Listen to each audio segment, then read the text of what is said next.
Good morning. My name is Arjun Vardan, and I'm the CEO of Maverick Roofing Construction Company. To begin today off, I'd like to thank you all for this opportunity. Me and my team are very grateful to be here presenting in front of you today. We're going to start off today with our team introductions. Like I said, my name is Arjun Vardan, and I'm the CEO. My name is Jack Furman, and I'm the superintendent at Maverick Roofing. Hello, my name is Abraham Roman, and I'm the senior estimator at Maverick Roofing. And I'm John Adam Singleton, and I'm the project manager. Next, I'm going to tell you a little bit about our company. Our company is named after Samuel Augustus Maverick, who played an important role in the Texas Revolution. We've been in business for 50 years, so we're very confident in our ability to provide you with a high-quality product every time we step on the job site. And finally, we always put our employees first. Now, this might sound a little strange to a client, but since our employees are the ones who are installing that roof for you, we have to take care of them so that they can take care of you. Because if they're unhappy, they're probably not going to put down a good product. A few ways that we take care of them are through our benefits. We offer them a significant amount of PTO, as well as insurance and above average pay for the industry. Next, I'm going to go through our core values. Our first core value is our most important, and it's safety. We want to always guarantee that our employees are able to return home from the job site in the same condition, if not better, from when they walked on in the morning. Next, we have integrity. We will never compromise our integrity. That's for your benefit as well as ours. And third, we have quality. When we finish this product, we want you to think, man, this is the best product I've ever purchased. And if you have any other roofing needs in the future, we want to be your first and your only phone call. And finally, we have service. Now, this job has an interesting aspect of service, since the hotel will be occupied throughout the whole construction process. So we have to take care of your employees as well as your guests. This is going to make it a little bit more difficult, but we're confident in our ability to provide a high level of service throughout this whole project. Next, I'm going to tell you about our similar projects.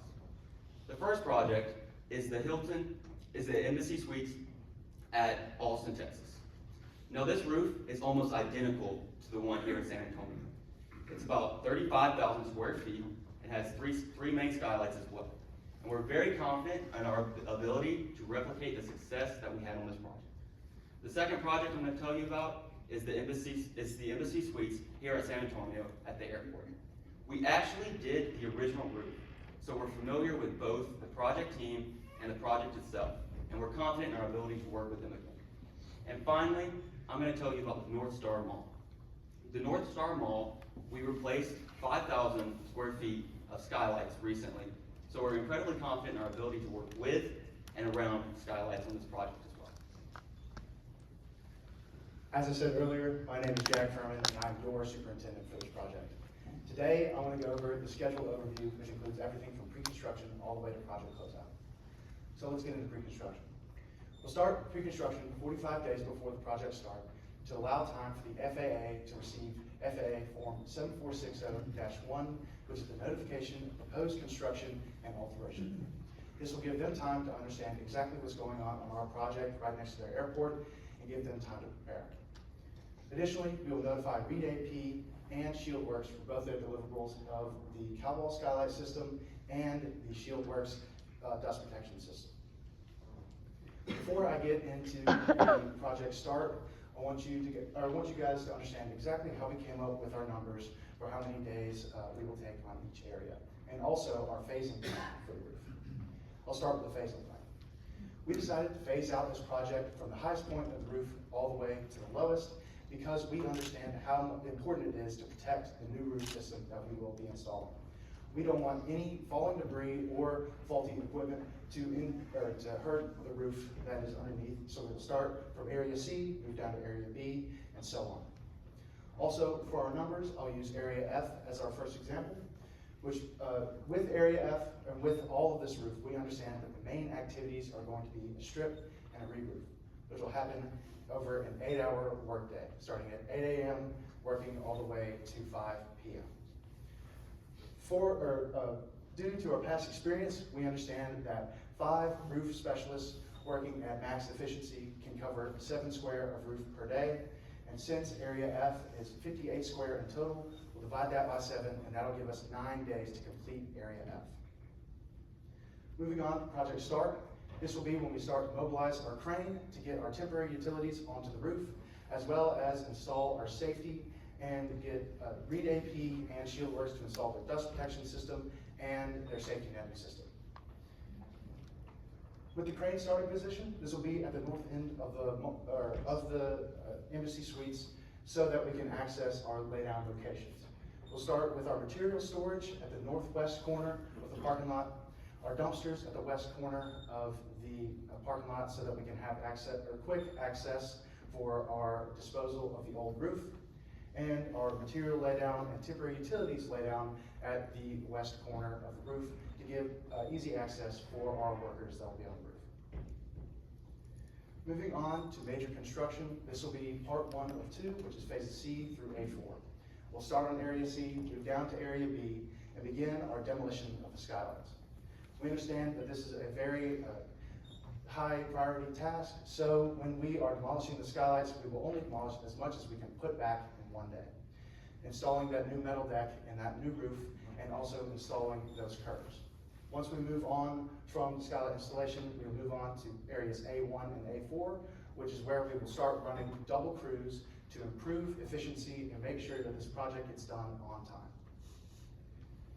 With our skylights, we understand that there are always going to be weather conditions that are unforeseen, so we will implore the use of the hurry tarp, which will be a quick and easy system to cover those existing skylight curbs before we fully install those skylights. We'll use a plywood deck system on top of those curb holes and then install the hurry tarp on top with only 2 guys, and it won't damage the existing roof. Also, with our skylights, we understand that per the specs, ASTM E331 will be used, which is the lab testing, which will already be done by Cowell and Reed AP. But once those are installed, there's nothing in the specs about field testing. ASTM E1105 will be that field testing, and Maverick will do that ourselves. We will go onto the roof, install the frame and the sprinkler system to test for any leakages in the seals to make sure that the skylights will last as long as possible. Getting into the second part of our roof construction, this will be moving from phase A2 through E, which means we'll be moving from the upper roof to the lower roof sections. We will have to move the crane around the building, and as you can see in this animation behind me, the crane will move from the north area to the west and into the south area of the parking lot. Therefore, we must remain in constant contact with you so you understand exactly where that crane is going to be for that day. We will make sure that if we can't make contact the day before, we will for sure let you a week before so that you understand exactly where that crane is going to be and where employees and guests are not going to be allowed to be in the parking lot.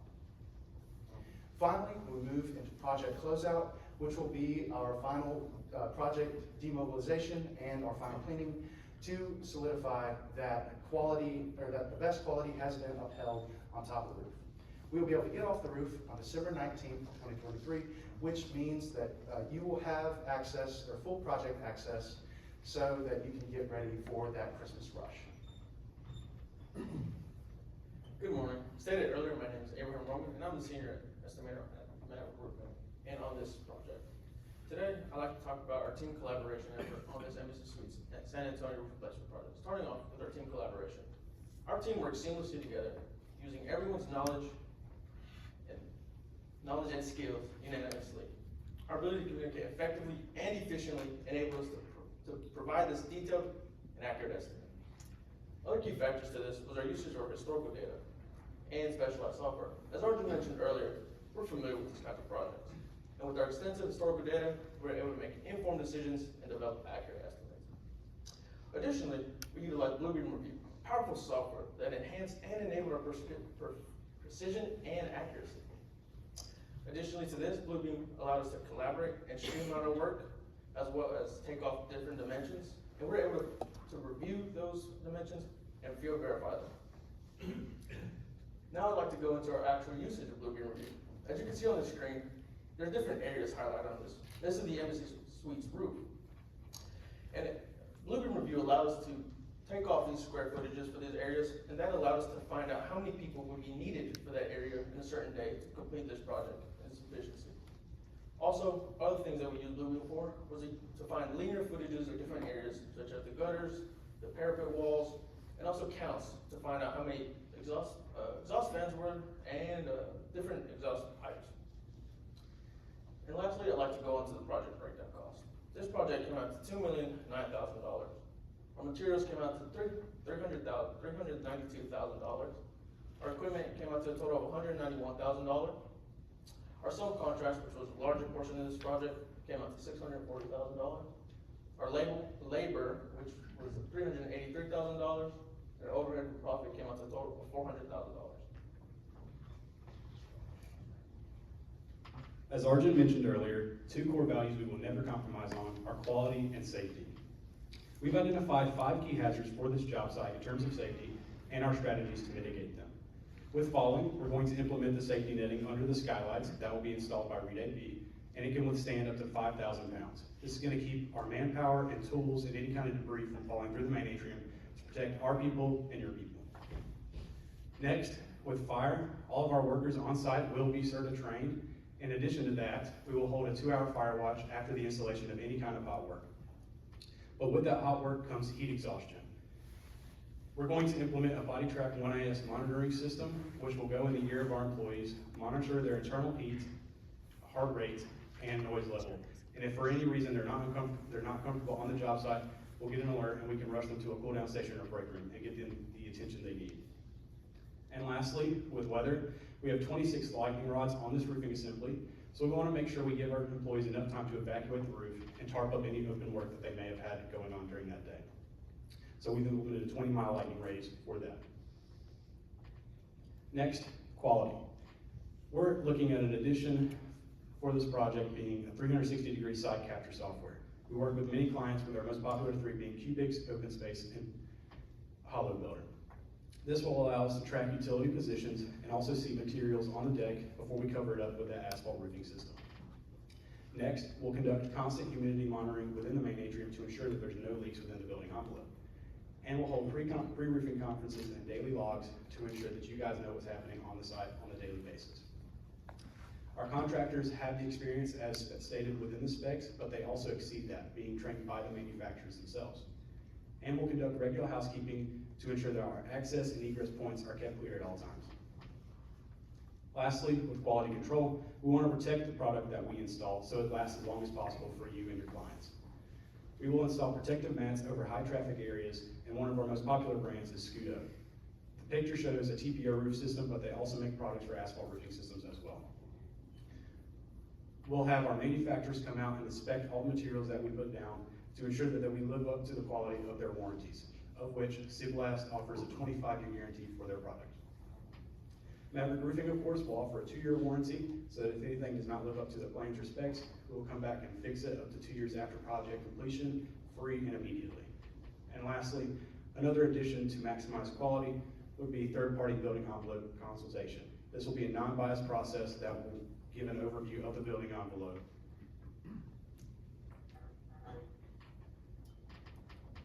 In conclusion, you can see everything that we've covered today over here. I want to thank you all again for this incredible opportunity. We're very grateful to be here today and to be presenting in front of you. And I want to leave you off with a quote. This quote was inspired by Samuel Augustus Maverick himself, and it summarized our strive to stand apart and always provide the highest level of quality to our clients. To stand apart is not to stand alone. True independence leaves a mark, even without a brand. Thank you. Any questions?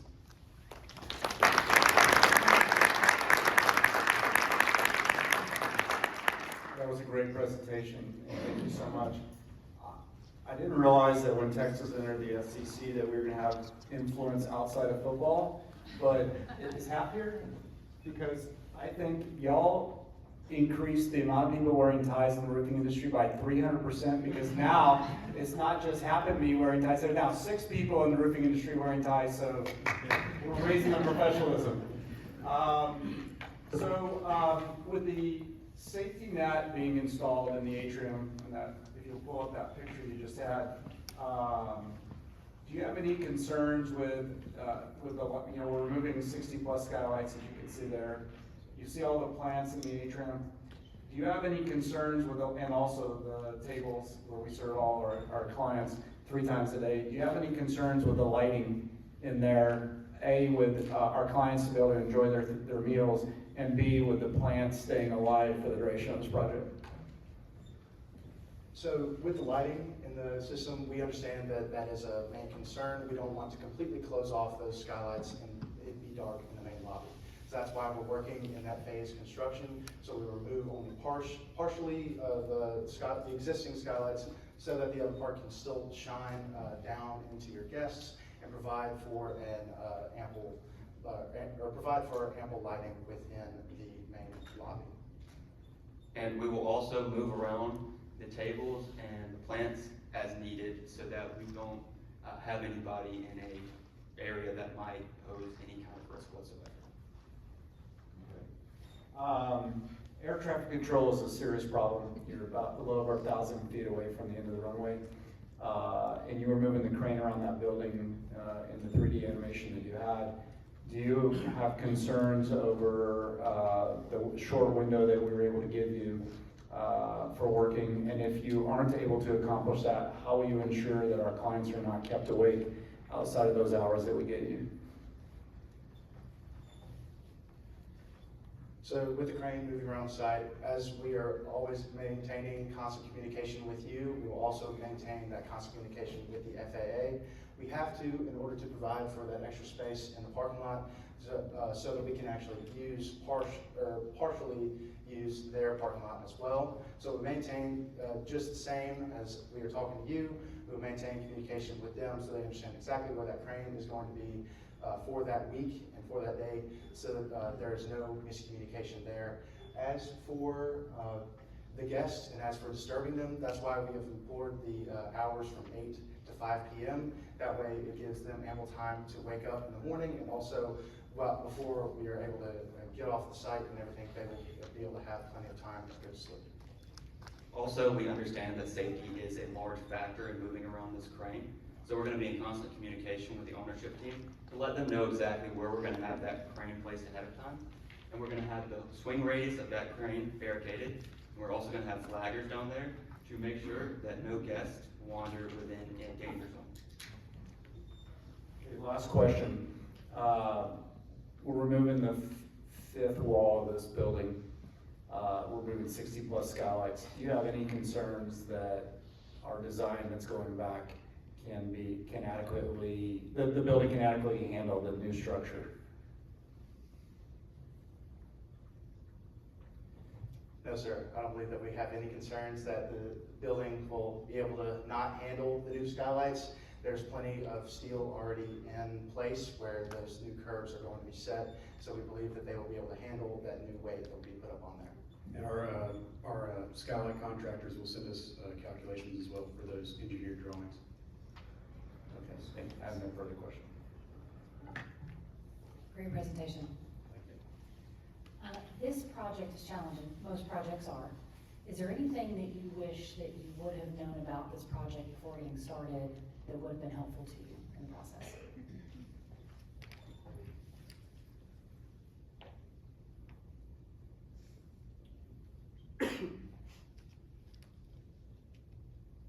So a unique aspect of this project that we were a little bit unfamiliar with prior to the project was the FAA rules and regulations.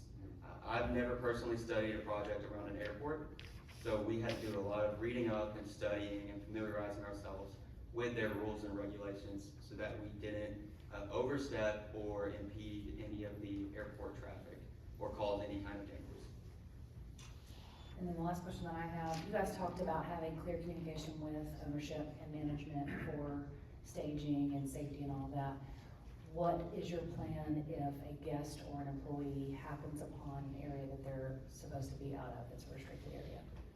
So all of our employees have the authority to remove a guest or remove a employee that has, apparently gotten lost and found themselves underneath the crane. We will, safely be able to get them off of site. That way they're put in no longer in danger. Thank you. Great job, great job. Well done, thank you. My question is a little bit of a twist on what Michelle just asked. And, so the FAA rules and regulations were new, but when you consider this project and the scope, there were numerous challenges. The airports, skylights, the occupied space, hotel guests, right? Noise ordinances, and then just, space restrictions. What do you think was the hardest to address as you were preparing your proposal and workarounds? Definitely keeping guests safe, as that is a aspect of the project that you cannot foresee. You cannot know if anybody's going to wander onto your site. But additionally, also having to figure out where exactly that crane is going to be placed, because you're obviously with that crane moving around, you're blocking off a portion of that parking lot, which can prevent hotel operations from operating at 100%. So making sure that we are placing it in strategic locations and making sure that you understand exactly where it's supposed to be so that operations can run at 100%. Thank you. All right, Jack. I gotta tell you, those lights going up and down, you even flinch. Great job there. Going with your comments. So, well, of course, safety is pinnacle on any project. It's job one for us. If you were to award this project, we would expect safety excellence on this job. I looked at your written submission as a company, and you've got some reward and recognition on safety for doing safe acts on the project. Explain to us a little bit more on your disciplinary policy, because not everybody works safe, and you might have a non-believer on the rooftop. So what's the exposure to you as a company, and more so if you have a disciplinary policy, you can share with all of us here today. Well, everyone has the authority to stop any unsafe acts on our job sites, so that would be step one. We usually implement a 3-strike policy, so if we catch them once, it's a verbal warning, then 2, it's a write-up, and then 3, you're off the job. So we like to keep our employees accountable for their unsafe acts, but also, if somebody just forgets something, we'll give them some kind of lenience. Some things, are, more serious that we'll take into account there. Okay, trick question. Who in the company is responsible for safety? Who? So we have a safety manager, his name's Graham Rowe. He unfortunately cannot be here with us today, but he will be on site at all times. Just make sure that everyone is being safe. Okay. Yes, sir. So y'all believe that everybody's responsible for safety, correct? Yes. Great answer. All right, thank you.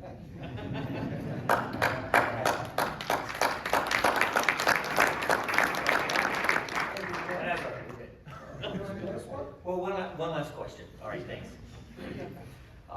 Hey, so that was very thorough, the presentation, really appreciate it, so congratulations on that. But one last question on contingency planning, because your presentation was thorough, but obviously to execute that plan, you want to make sure you hit your costs and your schedule, keep the customer happy. So what planning for contingencies did you build into your overall plan? Yes, sir. So we understand that, and I mentioned earlier that weather is definitely a factor, especially because we're working, in conditions that can be unforeseen. But if there is an issue on site and that prevents us from getting work done that day, we will have to move operations to the weekend, but we will keep the same hours if need be, but that will keep us on schedule and on time to finish right before Christmas. Also, our schedule is scheduled to be completed within 80 days. The ownership team has given us 90 days. So we do have a little bit of buffer in our schedule. And as far as price goes, we have built in a little contingency just in case something were to happen as well. Good deal, you need that buffer. Good answer, thank you. So one last question. You said you roofed the building for us originally. Did y'all not notify the FAA when you roofed it the first time?